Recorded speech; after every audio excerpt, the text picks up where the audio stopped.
সেই গণমাধ্যমে বহুল ভাবে প্রচারিত একটি ভিডিও তথা বাইটের কথাই আপনাদের সামনে আবার বিশেষভাবে তুলে ধরতে চাই। যে সন্দেশখালী নিয়ে বারবার তৃণমূল কংগ্রেস চেষ্টা করছিল স্টিং অপারেশনের ভিডিও বের করে প্রমাণ করার জন্য যে এই ঘটনা সম্পূর্ণভাবে মিথ্যে ঘটনা, মহিলাদের উপর এই ধরনের কোনো অত্যাচার হয়নি, বারবার তৃণমূল এটা চেষ্টা করছিল প্রমাণ করার। গতকাল থেকে যে ভিডিও সামনে আসতে শুরু করেছে সেখানে তৃণমূল কংগ্রেসের পঞ্চায়েত সমিতির মহিলা সদস্যা তিনি এবং তার স্বামী দুজনেই অকপটে স্বীকার করেছেন, অবভিয়াসলি নিজেদের পরিচয়টা গোপন রাখার চেষ্টা করেছেন কারণ প্রাণের সংশয় হয়ে যাচ্ছে, আপনারা তো দেখতে পাচ্ছেন। তারা স্বীকার করেছে যে এই ধরনের ঘটনা সন্দেশখালীতে ঘটেছে, মহিলাদের উপর অত্যাচার হয়েছে। শিবু হাজরা, উত্তম থেকে শুরু করে শেখ শাহজাহান, তারা এই ধরনের, উত্তম সর্দার থেকে শুরু করে শেখ শাহজাহান, তারা এই কাজ করেছে। শুধু তাই নয়, এমনকি তার সাথেও এই ধরনের ঘটনা ঘটেছে। এবং সেটা কে করেছে? তৃণমূলেরই দলের একজন নেতা, তার নাম বিষ্ণুপদ প্রামাণিক থেকে শুরু করে অন্যান্য যারা আছে তারা সেই ঘটনা ঘটিয়েছে। শুধু তাই নয়, গতকাল রাত 2:35 নাগাদ প্রায় একজন মহিলাকে বেশ কিছু লোক তারা তুলে নিয়ে যাওয়ার চেষ্টা করে। আজকে যখন বিজেপির যারা প্রতিনিধি দল তারা যখন মানুষকে আইনি সহায়তা দিতে সেখানে গেছিল, সেখানেও তাদের উপরে নানা ধরনের হামলার পরিস্থিতি তৈরি হয় এবং সেই মহিলারা, সন্দেশখালী মহিলারা, তারা তাদেরকে সমস্ত ঘটনা জানায়। আজকে তৃণমূল কংগ্রেস বলেছিল যে সন্দেশখালীতে কিছুই হয়নি, কিন্তু আজকে দিলীপ মল্লিক থেকে শুরু করে এই সমস্ত নেতাদের বিরুদ্ধে যে সমস্ত অভিযোগ আসছে যে দিলীপ মল্লিকের লোকেরা একজন মহিলাকে মুখ বেঁধে রাত্রিবেলা তুলে নিয়ে যাওয়ার চেষ্টা করে। হয়তো তিনি যদি নিজেকে ছাড়াতে না পারতেন বা তার মেয়ে যদি চিৎকার না করতো তাহলে হয়তো আজকে সেই মহিলার সাথে ধর্ষণও হয়তো হয়ে যেত। অতএব তৃণমূল কংগ্রেসকে, আমার মনে হয় তৃণমূল কংগ্রেসের উচিত হবে যে সন্দেশখালীর মহিলাদের সম্মানকে আর ছোট না করে দেখিয়ে আর এই ধরনের স্টিং খেলা বন্ধ করুন, ফেক ভিডিও চালানো বন্ধ করুন। সন্দেশখালীর মহিলাদের সাথে অত্যাচার হয়েছে তা স্বীকার করে নিয়েছে আপনার দলের পঞ্চায়েত সমিতির যিনি সদস্যা তিনি এবং তার পরিবারের লোকেরা। এমনকি তার সাথেও তাকেও কুপ্রস্তাব পাঠানো হয়েছে, তাকে বলা হয়েছে যে তোমার বিশেষ ছবি পাঠাতে। আজকে ভাবা যায় তৃণমূল কংগ্রেস কোন রাজনৈতিক দলে পরিণত হয়েছে। আমি তো বাংলার মহিলাদের কাছে আবেদন জানাবো যে আপনারা আপনাদের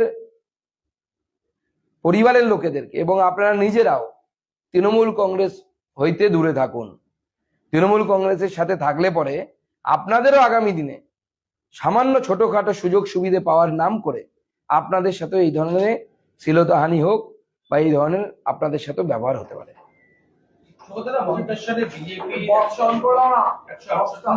সভাপতি অস্বাভাবিক মৃত্যু,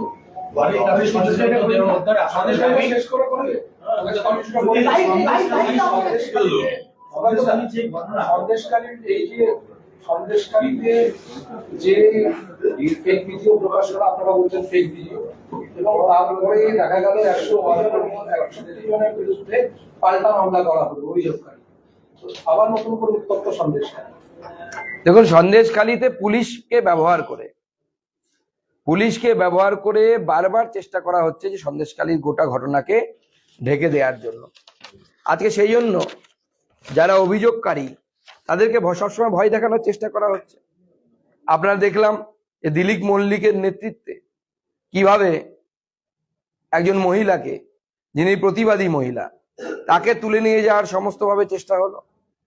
এবং শুধু তাই নয়, এই মহিলা আমাদের ওখানে যিনি লিগাল সার্ভিস দিচ্ছেন, আমাদের যে লিগাল টিম, তাদের কাছে অভিযোগ করে যে তাকে বারবার থ্রেট করা হচ্ছে যেন তিনি অভিযোগ তুলে নেন। এবং যারা তার মুখ বেঁধে চেপে তুলে নিয়ে যাওয়ার চেষ্টা করেছিল তারা সেখানেও বলে যে তুমি কোর্টে গিয়ে বলবে যে এই ধরনের কোনো ঘটনা ঘটেনি এবং এই ধরনের কোনো ঘটনা ঘটেনি, এটা বিজেপি সাজিয়ে বলতে বলেছে, বিজেপি বানিয়ে বলতে বলেছে, তাই আমি বলেছি, তাহলে পরে তোমাদের সব সমস্যার সমাধান হয়ে যাবে।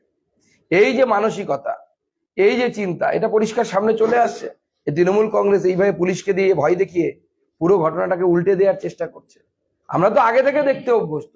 বীরভূমে আপনাদের সেই প্রখ্যাত বা কুখ্যাত বলা ভালো সাগর ঘোষ হত্যাকাণ্ড, তার ছেলে রাতারাতি অনুব্রত মণ্ডলের সাথে দেখা করে পরিবর্তন হয়ে গেল, না আমার বাবা খুন হয়নি, এমনি আকাশ থেকে একটা বোম পড়েছিল, তাতে ফেটে বাবা মারা গেছে। তো আমরা দেখে অভ্যস্ত তো বাংলায়। মাস্টারমশাই আপনি কিছু দেখেননি? সেই মাস্টারমশাই এখন মাস্টারমশাইদেরকে চুপ করানোর চেষ্টা হচ্ছে তৃণমূল কংগ্রেসের তরফ থেকে। তৃণমূল বলছে এই মহিলা গণধর্ষণের অভিযোগও করেছে, এই মহিলা যে মহিলা যার কথা বলছেন তিনি গণধর্ষণের অভিযোগও করেছে। তৃণমূল বলছে এটা তাদের ভাসানোর চেষ্টা। আচ্ছা, আমি যদি তর্কের খাতিরে কিছুক্ষণের জন্য ধরে নিই যে এই মহিলা ফাঁসানোর চেষ্টা করছে, তাহলে তৃণমূল কংগ্রেসের পঞ্চায়েত সমিতির মহিলা সদস্যা তিনি কি কেন বলছেন? তিনি কেন বলছেন? আর কে 160? তৃণমূলই তো দুদিন আগে গলা ফাটিয়ে চিৎকার করছিল শেখ শাহজাহানকে কে ধরেছে, আমরা ধরেছি। আচ্ছা, কেন ধরেছেন? 164 এর বেসিসে ধরেছেন তো। সেই 164টা কে করিয়েছে? পুলিশ করিয়েছে, ইন ফ্রন্ট অফ ম্যাজিস্ট্রেট। ম্যাজিস্ট্রেটের সামনে 164 হয়েছে, এবং 164 একবার হলে আপনারা নিশ্চয়ই জানেন সেটা পরিবর্তন করা যায় না। তো স্বাভাবিকভাবে তৃণমূল কংগ্রেস যেন তেন প্রকারে নির্বাচনী বৈতরণী পার হওয়ার জন্য চেষ্টা করছে, যে সন্দেশখালী ঘটনাকে সম্পূর্ণভাবে ফেক ভুয়ো প্রমাণ করার জন্য, এবং এইভাবে মিথ্যে কথা বলছে তৃণমূল কংগ্রেস, আর তো কিছু নয়। মন্তেশ্বরে বুথ সভাপতির অস্বাভাবিক মৃত্যু, আপনারা ইতিমধ্যেই অভিযোগ করছেন যে তাকে খুন করা হয়েছে। আমরা পরিবারের সাথে যোগাযোগ রাখছি, আমাদের নেতৃত্ব সেখানে পরিবারের সাথে দেখা করতে যাবে। আমরা পরিবারকে সমস্ত রকম সহযোগিতা আমরা করব, এবং চিন্তা নেই, যদি কেউ এর পেছনে থাকে, অপরাধী কেউ থাকে, তাকে শেষ পর্যন্ত নিয়ে যাব, শাস্তি পর্যন্ত নিয়ে যাব। মৃত্যু নিয়ে রাজনীতি করছে বিজেপি, তৃণমূল কংগ্রেস অভিযোগ করছে পারিবারিক ঝামেলা, এটা রাজনীতির কোনো বিষয় নয়। দেখুন, পশ্চিমবঙ্গে তো তৃণমূল কংগ্রেস বলে যে বিজেপির যত কর্মী খুন হয় তারা সবাই আত্মহত্যা করে, সবাই আত্মহত্যা করতে বাধ্য হয়। এগুলো তৃণমূল কংগ্রেসের নতুন প্লয়। মৃতদেহ নিয়ে রাজনীতি কে করে, 11 সালের আগের ঘটনাগুলো একটু রিওয়াইন্ড করুন, তাহলেই বুঝতে পারবেন। মন্তেশ্বরে আপনাদের কর্মী ঝুলন্ত দেহ উদ্ধার, গোসাবায় তৃণমূল কংগ্রেসের কর্মী ঝুলন্ত দেহ উদ্ধার, কোথাও আইএসএফ এর সঙ্গে তৃণমূলের সংঘর্ষ, পঞ্চম দফার আগে কি কোনোভাবে রাজনৈতিক সংঘর্ষ বাড়ছে? মানে আরেকটার সঙ্গে যুক্ত করে দিই, আপনারা কি অভিযোগ আনবেন ভোট পরবর্তী হিংসা এখন থেকেই শুরু করে? দেখুন, অলরেডি আমরা চিঠি দিয়েছি নির্বাচন কমিশনকে, যে কমসে কম 1 মাস যেন ভোট গণনার পর, অর্থাৎ 4 তারিখের পর কেন্দ্রীয় বাহিনীকে রাখার ব্যবস্থা পশ্চিমবঙ্গে হয়, নচেত পশ্চিমবঙ্গে পোস্টপোল ভায়োলেন্স আবার হতে পারে। তবে তার সাথে আমি এটাও তৃণমূল কংগ্রেসের নেতাদেরকে মনে করাবো যে এখনো পর্যন্ত প্রায় 200-র কাছাকাছি কিন্তু তৃণমূল কংগ্রেসের নেতা, নিচু তলার যারা কর্মী, তারা কিন্তু পোস্টপোল ভায়োলেন্সে জেলের ভেতরে আছে। তো যাদের জেলে যাওয়ার ইচ্ছে তারা পোস্টপোল ভায়োলেন্সে পার্টিসিপেট করবে, অসুবিধা নেই। আমরা জেলে পাঠিয়ে ছাড়বো কাউকে না। মমতা বন্দ্যোপাধ্যায় বলছেন ভোটের আগে দক্ষিণ চব্বিশ পরগনার উত্তপ্ত হয়ে উঠেছে, পুজোরিতে মাথা ফাটানো বিজেপি কর্মী নেতারা, অভিযুক্ত শাসক দল জয়ন করে তৃণমূল বিজেপি সংঘর্ষ। দেখুন, জয়নগর সহ দক্ষিণ 24 পরগনার বিস্তৃত এলাকায় আপনারা জানেন ডেমোগ্রাফিও চেঞ্জ হয়ে গেছে বিগত 50 বছরে, এবং তার সাথে তৃণমূল কংগ্রেসের সন্ত্রাসবাদীদের অত্যাচার বেড়েছে। তো স্বাভাবিকভাবে সেখানে শান্তিপূর্ণ ভোট হবে এটা তো আশা করা যায় না। আমি নির্বাচন কমিশনকে বলবো আরো কড়া হাতে আইন শৃঙ্খলা পরিস্থিতি নিয়ন্ত্রণ করার জন্য। কেন্দ্রীয় বাহিনীর কি আরো বেশি অ্যাক্টিভ হওয়ার প্রয়োজন রয়েছে? দেখুন, কেন্দ্রীয় বাহিনী নির্বাচন কমিশনের আন্ডারে আছে। নির্বাচন কমিশন পুলিশকে দিয়ে কেন্দ্রীয় বাহিনীকে পরিচালনা করার চেষ্টা করছে। পুলিশকে দিয়ে পরিচালনা করা যাবে না, পুলিশ এখানে বায়াস। এখানে দেখতেই তো পাচ্ছেন, নরেন্দ্র মোদী নমিনেশন দিচ্ছে ডিএম নিয়ম অনুসারে, বসে সেই নমিনেশন দিচ্ছেন, এবং নরেন্দ্র মোদী ভারতবর্ষের প্রধানমন্ত্রী হয়ে দাঁড়িয়ে আছেন। আর অভিষেক বন্দ্যোপাধ্যায় নমিনেশন যখন দাখিল করতে যাচ্ছেন, ডিএম তরাক করে লাফিয়ে চেয়ার থেকে উঠে যাচ্ছে। তো তার মানে কি, প্রশাসন দলদাস, চাকর। এখানকার ডিএমরা হচ্ছে তৃণমূল কংগ্রেসের চাকর, ডিএম আর এসপিরা। মমতা বন্দ্যোপাধ্যায় বলছেন যে ইন্ডি জোটকে, মানে ইন্ডিয়া যে জোট, সেই জোটকে তিনি বাইরে থেকে সমর্থন করবেন। এই রাজ্যে সিপিএম আর কংগ্রেস ইন্ডি জোটের মধ্যে গাঁও মানে না আপনি মোড়। মমতা ব্যানার্জি হলদিয়াতে বলেছেন অল ইন্ডিয়া লেভেলে আমাকে অনেকে ভুল হয়েছে, জোট আমি করেছি, জোটে আমি আছি, রাজ্যের কংগ্রেস এবং সিপিএমকে একটিও ভোট দেবে না, ওরা বিজেপির টাকায় ভোট করছে। দেখুন, মমতা বন্দ্যোপাধ্যায়ের অবস্থা হচ্ছে গাঁও মানে না আপনি মনুন। ওনার সমর্থন তো কেউ চাইনি, প্রয়োজনই পড়বে না। ইন্ডির পিন্ডি চটকে গেছে, আর সমর্থন দিয়ে কি হবে? অলরেডি 270 সিট বিজেপি জিতে গেছে। আর বিরোধী দল হওয়ার জন্য যদি কম পড়ে, বিরোধী দল নেতা হওয়ার জন্য যদি কম পড়ে, তখন সমর্থন বাইরে থেকে দিতে পারে, কিন্তু কাজে লাগে না তো ওটা। যে দল বিরোধী দল হবে তাকে নিজের ক্ষমতায় সিটগুলো জিততে হবে। মুখ্যমন্ত্রীর এই ঘোষণাটা কেন, রাজনৈতিক কি তাৎপর্য এই ঘোষণা? না না, রাজনৈতিক তাৎপর্য হচ্ছে মমতা বন্দ্যোপাধ্যায় একটা চেষ্টা করছেন যে যেহেতু মুসলিম ভোট ওনার থেকে ভেঙে অন্যদিকে যাচ্ছে, সেটাকে নিজের দিকে টানার জন্য, আর কিছু নয়।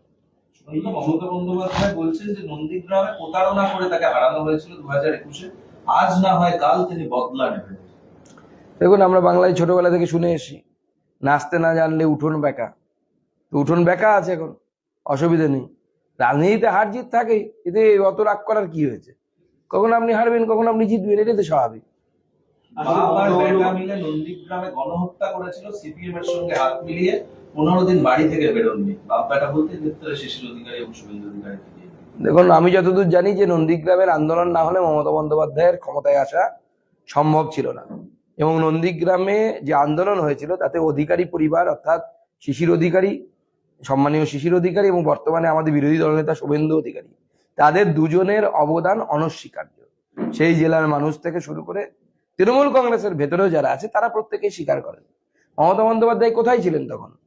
আজকে মুখ্যমন্ত্রী তারিখে গ্রেফতার করেছে, টাকা পয়সা করেছে, আমার হাত ধরে অনেকবার ইলেকশনে জিতেছে, যাদের কোটি কোটি টাকার সম্পত্তি, তারা বিজেপিতে গেছে টাকা বাজাতে, ওয়াশিং মেশিন কাজ পায়, চুরি করে বিজেপিতে গেলেই সব।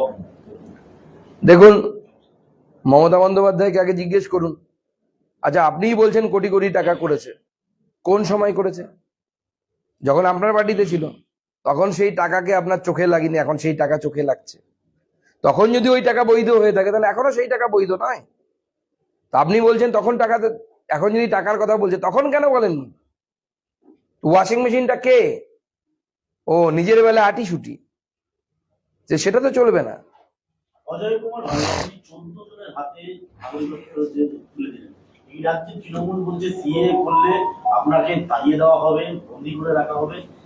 এটা ভুল মেসেজ। দেখুন, 14 জনের হাতে তুলে দিয়েছেন, আরো প্রায় 300 জনকে, মানে টোটাল 300 জনকে নাগরিকত্ব দেয়া হচ্ছে প্রথম ফেজে। কিন্তু কাউকে তাড়িয়ে দেওয়া হচ্ছে না, কোথাও যাওয়ার বিষয় নেই। আপনারা সবাই দেখলেন পশ্চিমবঙ্গেও আগামী দিনে নাগরিকত্ব দেওয়ার ব্যবস্থা হবে। পশ্চিমবঙ্গে আগে আমরা ভোটের পর ক্যাম্প করব গৃহ মন্ত্রণালয়কে নিয়ে, যে কিভাবে সিএ তে অ্যাপ্লাই করতে হবে এবং সিএ করার ফলে কি কি উপকার হবে। তার ফলে মানুষ যেহেতু কমপ্লিকেটেড, অনেকে ইংরেজি বোঝেন না, সেজন্য বাংলায় কিভাবে সুন্দর করে ফর্ম ফিল আপ করতে হবে, সেই সমস্ত কিছু আমরা করিয়ে নাগরিকত্ব দেব। এবং আমি গ্যারান্টি দিচ্ছি কারো কোনো সমস্যা হবে না, কাউকে কোথাও যেতে হবে না, কারো চাকরি যাবে না। এমনকি আপনি যদি বাংলাদেশ থেকে এসে চাকরিও করেন, সেই চাকরিও আপনার বহাল থাকবে। জমি কিনেছেন সেটা বহাল থাকবে, বাড়ি কিনেছেন সেটা বহাল থাকবে, বাড়ি করেছেন বহাল থাকবে, কোনো অসুবিধা হবে না। মিথ্যে প্রচার করছে মুখ্যমন্ত্রী, এবং সেটাই 14 জনকে নাগরিকত্ব দেয়া থেকে প্রমাণ হয়ে গেল। চোখে আঙুল দিয়ে দেখিয়ে দিলাম আমরা যে মুখ্যমন্ত্রী মিথ্যেবাদী। ভোটের আগে আয় করা ভাঙা উদ্ধার 1 কোটি টাকা, 6,000 বিজ্ঞাপন সংস্থার অফিসে তল্লাশি, নাম জড়ালো 2 নম্বর ওয়ার্ডের তৃণমূল কাউন্সিলর মিতালি সাহা। না, তৃণমূল কাউন্সিলরের বাড়িতে পড়েনি ছাপা, পড়েছে হচ্ছে কয়েকটি যারা অ্যাডভার্টাইজমেন্ট সংস্থা আর কি, তাদের ওখানে। তো স্বাভাবিকভাবে সেই অ্যাডভার্টাইজমেন্ট সংস্থাগুলো বাড়িতে যখন 1 কোটি, আমি যতদূর খবর পেয়েছি 2টো জায়গা থেকে 50 লাখ 1 কোটি টাকা পাওয়া গেছে। তো স্বাভাবিকভাবে তারা তার জবাব দেবে। তো তৃণমূল কংগ্রেসের নেতার নেত্রীর নাম জড়াবে না, সেটা কিভাবে হতে পারে? তৃণমূল মানেই তো টাকা, টাকা মানেই তো তৃণমূল। সেজন্য তো মা মাটি মানুষের সরকার। ওই মাটি টাকা, টাকা মাটি রামকৃষ্ণদেব বলে গেছিলেন, ওটাকেই তৃণমূল একটু চেঞ্জ করে নিয়ে নিজেদের মোটো বানিয়ে নিয়েছে।